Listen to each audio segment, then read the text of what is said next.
What news has dropped? What news has dropped? We've got ourselves the MISC Starlite today, folks. Defense Con MISC Day. Welcome to the Starlite. All right, we're going to open both these and see what kind of information they have coming with the first refueling ship. The biggest part of this ship coming in is just that there is another focus on the gameplay of refueling.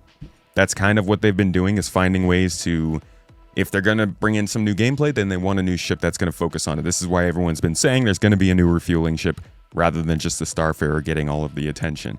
So they're bringing in a new refueling ship, the Starlite. And the biggest thing that comes from this is that focus on the gameplay, because NPCs can now refuel because they've done these advancements. And that is a huge part of 4.8 that's not quite being talked about as much, but it speaks towards the possibility of people being able to use NPC services to get things done. You no longer have to go back to stations to do things. Eventually, somebody can heal you. You know, an NPC can come and get you back up if you go down in a distribution center without you having to backspace or go somewhere else. This is all part of these changes that might make it so that we don't need to teleport. But not getting into that topic, let's talk about refueling. They say here the MISC Starlite keeps haulers, miners, and explorers moving beyond their limits, delivering fuel where it matters the most. Push deeper into the galaxy, answer calls at the furthest edges of space, and take pride in being the ship others can count on to get home. The simple service, Starlight Life, is waiting just for you. Now, it doesn't sound all that feasible. Star Citizen does not have that many places where you can go, and there aren't fuel infrastructure to help you out. I think this is what they were waiting for. I would imagine after this, I guess I would hope more so after this, that we start to see a restriction of fuel in specific places like Pyro and Nyx, and more places that are on the outskirts that have maybe more valuable stuff that you can get that requires you to look for somebody to keep you fueled to get out there. As a solo ship built to support its fellow spacefarers, the Starlite ventures out to provide vital support at the front lines and beyond. With its rear-facing refueling arm, ships can fall in behind, top up, and get back out there. I really feel like the fueling arm should be in the front of ships. The rear-facing refueling is so weird. But yeah, we couldn't find this last week because it's tucked away inside the body until it's needed to extend out. No big changes here, which means refueling as the Starfarer done it is going to be the same as how everybody else does it.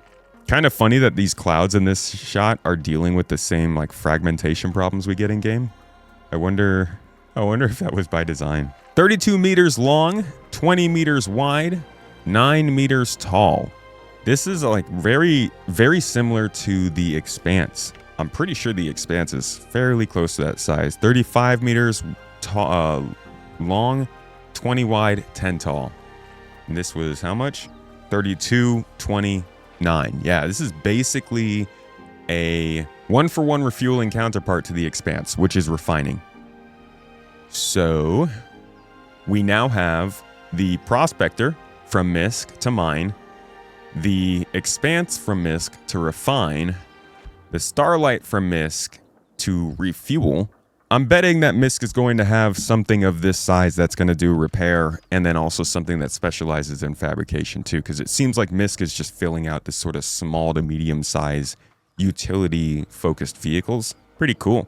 Okay, so the ship itself is coming in at $55, which is actually fairly low, I would say, for a ship of this size. It really, man, are they just making combat ships much more expensive, or is this unique? I feel like if you were gonna find like a 30-meter ship, like the pricing of these things, you know, what is it based off of? Is it weapons?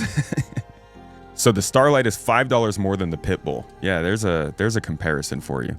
I think that speaks more to how overpriced the Pitbull is. This is an important ship, and like I said, the big deal here is that NPCs are going to be able to refuel you. Maybe not from a Starlight, maybe a Starfarer, but this kind of changes Star Citizen's ability to format itself.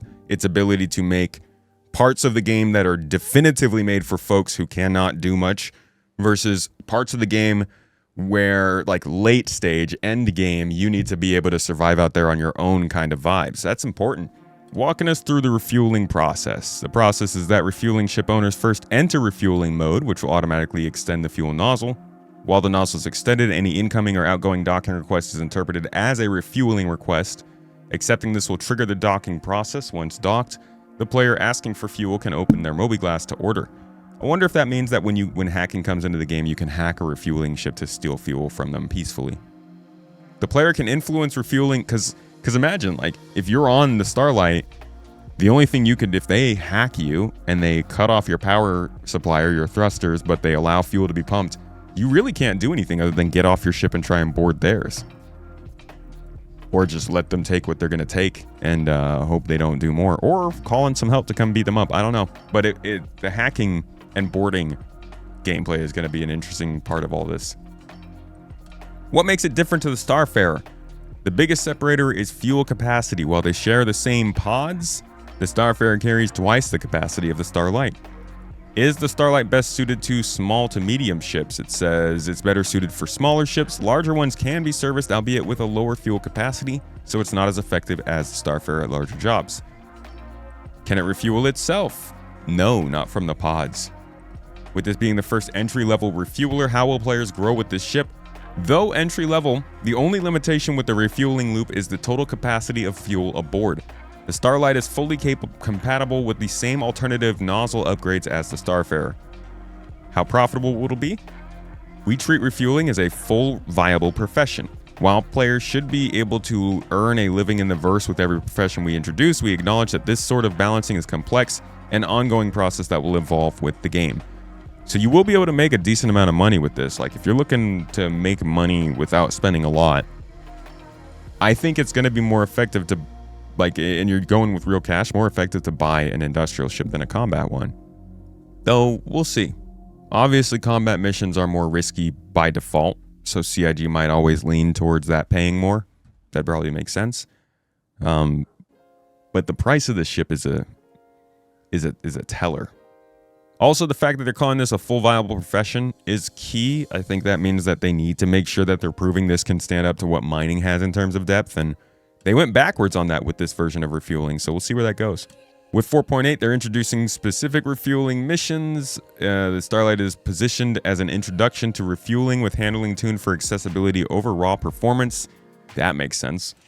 With improved docking, will this impact the Starlite? Yes. It benefits from improved docking just like other ships that refuel or use docking, be it host to parasite or ship to station.